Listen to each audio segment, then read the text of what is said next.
السلام عليكم ورحمة الله تعالى وبركاته.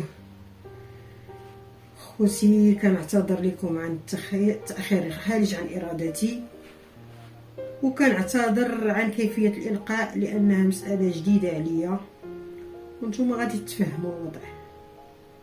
نرجعوا للقصة ديالنا ونكملوها. خليناها فاش شدينا الطريق أنا وبا موسى، ذلك الرجل الطيب الخلوق، في اتجاه المدينة لزيارة أمي. شاف ليا فوجي وقال لي مالك هزاها منين تقالت؟ عيشي الطفولة ديالك ونساي هاد المشاكل، وكيف ما كان الحال راه الوالدين كيبغيو ولادهم يكونوا احسن منهم. درت فيه بالزربة، كيفاش يكونوا احسن منهم وهو ما بغاش يدخلني حتى للمدرسة، وهذه ابسط الحقوق ديالي. اللي با موسى غادي يكون خير ان شاء الله، وغادي تدخلي المدرسة وغادي نهضر معاه وغادي تولي واحد الاستاذه واعره وعقليه على هاد الهضره اللي كنقول لك. وباش يغير الموضوع بدا كيتكلم لي على الطفوله ديالو، بانه كان مشاغب وكيخلق المشاكل، وبان الاب ديالو كان كيضربو ودار مغامرات كثيره. ولكن دوك المغامرات كانت كتضحك، ضحكت مزيان. شويه بدا كيعاود ليا سلسله من الرسوم المتحركه. قال لي شتي انا في الجيل ديالي كنت كنتفرج في سالي، وكنت كنتفرج في بيل سيباستيان، وكنت كنتفرج في ريمي. قلت لي عافاك عاود ليا شي وحده من هاد السلسلات. ويقول لي غنعاود لك على وحده سميتها سالي، وكانت قصه حزينه وعجباتني وسرحت معاها. وهو اصلا كيعرف عنده البراعه في الالقاء، بحال سالي هي اللي كتمثل. كان داك الراجل ما كاينش بحاله، الله يجازيه بخير فين ما كان. المهم بقى كيعاود ليا شويه، هو يقول لي ما غادي يمكن لي نعاود لك السلسلات كلهم، نبدلوا الموضوع ونوريك نعرفك على بلادك. كل مدينه دزنا عليها غنقول لك باش كتمتاز هاد المدينه، باش كتمتاز بالفلاحه، بالصناعه التقليديه، بالصيد البحري. المهم خاص كلشي بنيتي تعرفيه. وحسيت معاه واحد الاحساس عمرني ما حسيته في حياتي، لان حتى واحد ما كان كيتكلم معايا ولا حتى كيعبرني. با موسى لقيت فيه شي حوايج اللي ما لقيتهاش في الاب ديالي. المهم فاقد الشيء لا يعطيه، وما حسيتش معاه بالطريق. وفي الاخر وصلنا، قال لي احنا وصلنا وهذا هو البيت، ولكن انا ما غاديش نفرط فيك، راك انتي امانه وغادي نوصلك حتى لعند ميمتك. قلت ليه واخا الله يجازيك بخير. دقينا في الباب وسمعت صوت قوي كيقول شكون؟ جاوبت قريب. قال لي شكون قريب؟ قلت له واحد باش تعرف شكون قريب. ايوا تسناي. بقيت واقفه انا وبا موسى حدا الباب حتى حل على خاطر. شاف فيا شي شوفات، باين من الشوفات ديالو انه تصدم. هو يسلم عليا واحد السلام ناقص، وحتى على با موسى. وبما ان با موسى متخلق وعارف اش كيدير ما داهاش فيه، وبدا كيشرح لي علاش جابني. ولكن الخال ما بغاش يسمع، قال لي شكرا وشدني من يديا ودخلني. نصلت يديا من يديه ورجعت عند با موسى وعنقته بزاف وقلت ليه بسلامه با موسى، نشوفوك عما قريب. وعيني غرقوا في الدموع. دخلت وهو يقول لي يا خالي ويمي راكي واحد الممثله، المهم ما نخافش عليك مستقبلك مضمون. وجلسي في هذيك الزربيه في الارض وما توصلي لحتى حاجه، باين عليك انت راك كلك حمري. في هذاك الوقت ما عرفتوش اش بغى يقصد بهذا الكلام، ولكن مع مرور الايام فهمت بان اللي جاي من الباديه راه موسخ. تراكيت وجلست وانا كنشوف في داك كل اي حاجه دايره بيا. كندور في عويناتي لان المكان جديد عليا، وكان فيه اثاث غالي وملصق وديكورات واعرين، وتفكيري سارح في هذا المحيط حتى سمعت خالي كيقول لي غتراكي تما وما تجلسيش فوق هداك الفوطوي وما نسمعش حسك. مراد كان جالس قدام واحد البيسي مركز فيه بزاف ومركز في الشاشه ديالو، معرفتوش اش كيدير. المهم شويه وهي نزلت خالتي سلمى قالت لي يا سلام، سلمات عليا من الحنك للحنك، جاوبتها السلام. قالت لي كي دايره؟ لاباس عليك؟ لا لاباس الحمد لله. كي داير داك القوم اللي عايشه معاهم، وكي داير داك المكلخ ديال باك؟ وجاوبتها لاباس. وقالت لي ايوا عاودي ليا كيفاش عايشه مع هذوك الناس في داك الجحيم؟ جاوبتها راك زدتي فيه، كيف ما كان الحال هذوك راه عائلتي. وهي تضحك ضحكه ديال الاستهزاء وقالت لي شويني فيها عائله. انا سكت حين تبانت لي الرساله من العنوان ديالها. منين شافتني ما ديتهاش فيها وهي تسكت وقالت لي وركني في بلاصتك حتى نوض نوجد لك كما تاكلي.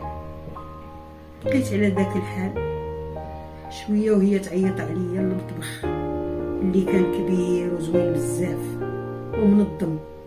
جلست على واحد الطابله وانا نسولها على جدي وجده وخالي انور. قالت لي يا خالك مشى لفرنسا يكمل قرايته، وجدك وجدك توحشوا راه مشاو يشوفوه. وانا نسكت حين خفت الا بقيت نسولها تبدا تغوت عليا. حطات لي الماكله وكليت ورجعت لنفس البلاصه وقالت لي انا غادي عندي ما يدار وما مسالياش، نبغي نرجع نلقاك في بلاصتك بلا ما تبقاي تنقزي. خرجات وسدات الباب. بقيت انا وخالي مراد اللي بدورو بحالي الا ما كاينش، عايش في عالم اخر. شويه عويناتي مشاو ليا لشي ديكورات ديال الزجاج عجبوني بزاف، بحال شي لعاب، شي دميات، شي حيوانات. هزيتهم وبديت كنلعب بهم، هو يسمع التقرقيب ديالهم وهو يغوت عليا واحد الغوته بقى دابا الصداع ديالها في ودنيا وتخلعت وانا اصلا خوافه. وقال لي شوفي انا راه ما عنديش مع البرهوشات وما قاد على الصداع، غادي تجمدي حتى تجي امك ولا غادي نوض نجمدك. فعلا خفت وجمدت كيف ما قال. ووسط هاد السكوت الرهيب جاني نعست في نفس المكان. ما كاينش لا اللي مسوق ليك ولا اللي لاح عليك حتى ازار. منين حليت عينيا لقيت الظلام وانا نقول الظلام طاح، امي مازال ما جاتش. جاوبتني خالتي اللي ما عرفتهاش امتى رجعات وقالت لي ايوا لا جات راكي غتشوفيها. وبعد ساعه سمعت الدقان في الباب، بلا ما نشعر نط من بلاصتي وحليت الباب. ترميت عليها وعنقتها، ولكن ردة الفعل ديالها كانت ناقصه وبارده بزاف. وقالت لي شكون جابك ولا جيتي اش درتي؟ وبدات عليا بالاسئله اللي كان من المفروض ما تسولهاش حدا الباب. دخلنا وهي عاطيها الاسئله ووجهها كيعبر على انها ما بغاتنيش نجي لعندها. خليتها حتى سالات وانا نقول لها انا جيت كنت توحشتك وبغيت نشوفك. شفتك ما كتسوليش عليا قلت نسول فيك. وثانيا الوالد ديالي راه تزوج وبغى يدوز في شهر العسل وصدرني، وهي تقول لي كيفاش تزوج؟ هو اللي يتزوج. سمعي نقول لك، شفتي هاد العائله راه حتى واحد ما مسالي ليك، كلشي خدام على راسو. وانا كما شفتي خدمت، كنمشي من الصباح ما نجي حتى العشيه، وكنجي مهدوده وما قادة ندير حتى حاجه، باغي غير نعس. وما كاينش اللي غادي يقابلك. احسن حاجه تبقاي حدا باك حتى تكبري وتنضجي وتكوني قاده على راسك ومرحبا بك. شفت فيها مزيان وبزاف ديال الهضره كناقشها في الداخل ديالي. اش هادي هادي كتجري عليا بالعلالي. الحاصل الهضره كثيره والسكات حسن.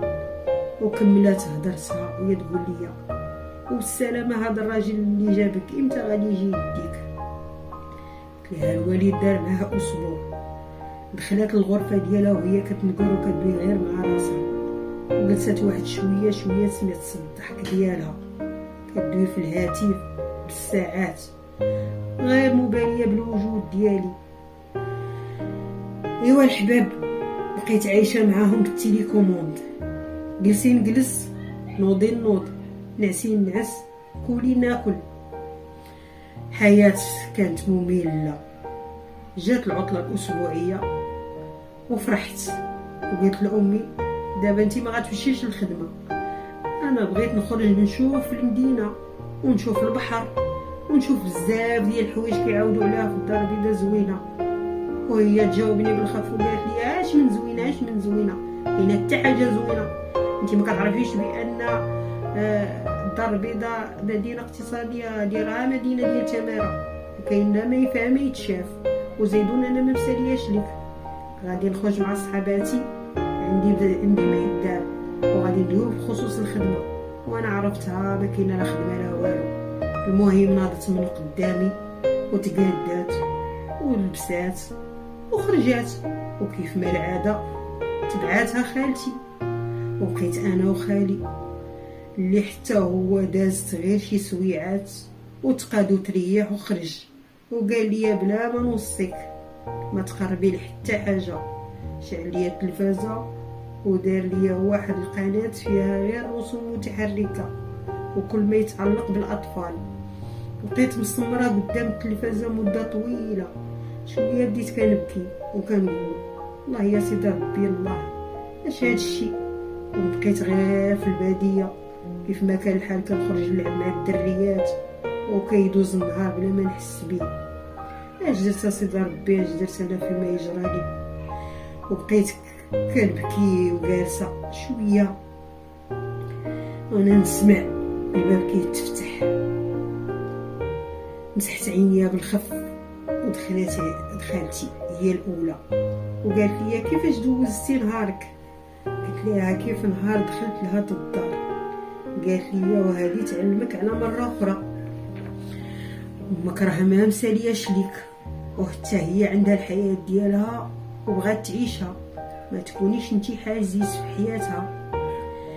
هي باقا صغيره وزوينه ومن حقها تعيش حياتها بالطول وبالعرض. ودابا غادي نقول لك واحد السر اللي ما قداتش ماماك تقولوا لك، وانا حليت فيها عينيا وودنيا وكنسمع.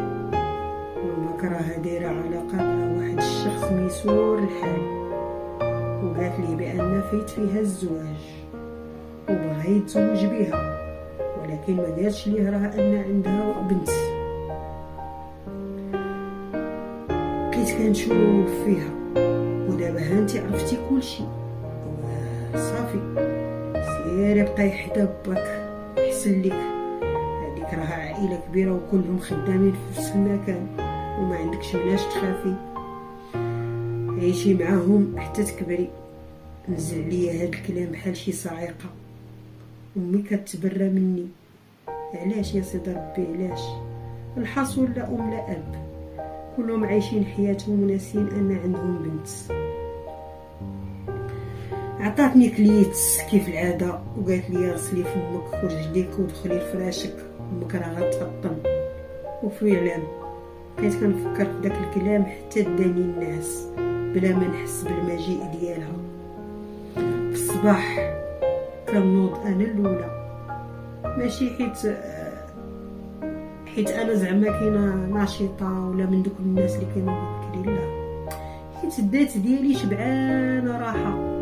منين جيت لعندهم كنمشي للبيت الماء كرم الله وجهكم وترجع لنفس المكان ناكل، يعني روتين يومي. وعند اذان الظهر فاقوا كلهم، الناس غيتغداو وحنا باقيين كاع ما فطرنا. قربت مني الام ديالي وقالت لي شفتي اللي قلت لك، راه ما كاينش اللي غيعتني بك، والمفروض ان الاسبوع راه انتهى، انت غيجي هذا الراجل اللي يديك. ما جاوبتهاش وخرجات عاوتاني، لبسات وتنادات وخرجات عادي. بديت كنولف تخوت على هذا الجو. ونهار في الصباح جا با موسى لقاني فايقه، حليت ليه الباب وعنقت وعينا حراره الالم اللي كاين بالداخل ديالي، وبديت كنبكي بكاء خارج من اعماق الاعماق. الراجل تخلع وقال لي اش مالك، اش راليك، اش كديري، اش كتبكي هاد البكاء كله؟ ولكن البكاء فعلته ومقدرش نتكلم. شويه خرجت خالتي هازه الصاك ديالي فيه حوايجي ما عرفتهاش امتى جمعاتو، وقالت لي بسلامه وبلا ما تسلمي عليهم. با موسى شاف فيها، والمثل كيقول الى ظهرت المعنى لا فائده في التكرار. خدا من عندها الصاك وشدني من يديا ومشى بيا للسياره. ركبت وانا كنبكي وقال لي اش واقع، لانه اندهش من طريقه البكاء ديالي. كنا غاديين في الطريق وهو يبان ليه واحد الفضاء عباره عن مقهى كبيره ومطعم وقاعه استراحه والعاب للاطفال. قال لي اليوم غادي نعرض عليك، غادي تاكلي اللي بغيتي وغادي تشربي اللي بغيتي وغادي تلعبي اي لعبه بغيتيها. فرحت ومست دموعي حيت كان بقى طفله، وبديت كنلعب وما قداتني فرحه، وكنجري وكناكل. بغيت ندير كل شيء في نوبه وحده، وحسيت بالنفسيه ديالي مرتاحه، خصوصا اني عمري ما شفت هذا الشيء. كان هذا الفضاء عباره عن استراحه كبيره للعائلات، شفت كل واحد معاه الاب والام ديالو ومخرجين وليداتهم كيلعبوا وحداهم، وتمنيت كنت انا من ضمن هاد العائلات. لكن مع الاسف الشديد هادشي ما كاين منه حتى حاجه. منين شافني با موسى مندهشه وحل فمي في عباد الله، وهو يعيش معايا الطفوله ديالي، ولا حتى هو طفل كيلعب معايا في اللعاب وكيجري معايا وكيطيح يطلع معايا ويضحك معايا. كاع اللي درت كيديرها معايا، وشويه شويه خلاني انسجمت مع الوليدات اللي في البارك ديال اللعاب وبديت كنلعب معاهم. الصراحه دوزت واحد النهار عمرت الصوره ديالو ما تحيد من المخيله ديالي، وما حسيتش بالوقت. ولكن باقا الطريق طويله قدامنا وخاصني نمشي. با موسى قال لي قبل ما نمشي غادي نوريك واحد المتجر غادي يعجبك. دخلت لداك المتجر انا وياه وشفت شي حوايج عجيبه وغريبه. شفت شي لعبه كتحرك بالتليكوموند، وشي سياره حتى هي كتمشي بالتليكوموند، وشفت شي دومه كترقص، وشفت شي لعب اللي عمرني ما شفتها في حياتي. وهو يقول لي با موسى ايوا اختاري اللعبه اللي عجباتك. وانا الصراحه خوت عجبني كل شيء، ولكن المثل كيقول الا كان صاحبك العسل ما تلاقوش كامل. خديت واحد الدميه كتمشي وكتغني وكترقص، فرحت بها بزاف وشديتها وعنقتها بحالي لا خفتي عليها لا طير لا فوق. هادشي غريب عليا مولفاش، شدينا الطريق وقال لي با موسى ودابا عاودي ليا كيفاش دوزتي ايامك مع الام ديالك. بديت كنسرسر بحال شي وحده كتعرض شي درس حافظه مزيان. قال لي هادشي كله راه امك زعما الله يهدي ما خلق. نوصيك بنتي هاد الهضره ما تقوليها لحد، لان واحد النهار غادي يبداو يعايروك بها. ولكن انا بقيت مشغوله مع ديك اللعبه ديالي حتى وصلنا. سلمت عليه وشكرته بزاف وعنقته بزاف ومشى فحالو. دخلت انا وسلمت على الوالد والجد والجده وكاع الناس اللي في الدار وسولوني على امي. قلت لهم راها بخير وكتسلم عليكم، وهذه راه زدتها غير من عندي. شويه ما بانتش ليا مرات الاب ديالي. دخلت لعندها قلت من الصواب نسول عليها. مشي للغرفه وسلمت عليها وقلت ليها كي دايره لاباس عليك؟ وهي تقول لي وعيلي لحقتي تجي ودغيا سمحات فيك امك وهي سنه ما شافتك. والعجب جاوبتها امي راها خدامه وما مسالياش ليا. جاوبتني بالخف شحال من ام خدامه وجامعه ولادها وما مشيطاهم لحد. هاد الكلام كان كيجرحني بزاف. حيت من حداها. انا اصلا قلبي طيب ولا ما تزيد عليا، وخبيت اللعبه ديالي باش ما يمسوهاش ليا ولاد عمامي ويخسروها ليا. واحد النهار جا وقت الغدا وكل شي حاضر ما عدا انا. كنت وليت منعزله وكنجلس تحت واحد الشجره كلها اوراق كنبقى نفكر في داكشي اللي داز عليا. وفي واحد النهار داني نعاس تحت منها. جدي شاف الناس اللي موجودين في وقت الغدا وما لقانيش. هو يقول لمرات الاب فينا هي ريحان؟ جاوباتو ما عرف. قال لها لا هذيك البنت راه انت مسؤوله عليها، خاصك تحضريها قبل ما تحضري. ودابا ما كاين لا غدا لا والو، كلشي نوض يقلب عليها. فعلا كلشي خرج، كلشي كيقلب. شويه هو يشوفني با يونس ركني واحد الركله حتى قفزت من بلاصتي. قلت لي علاش ركلتيني؟ اش درت ليك؟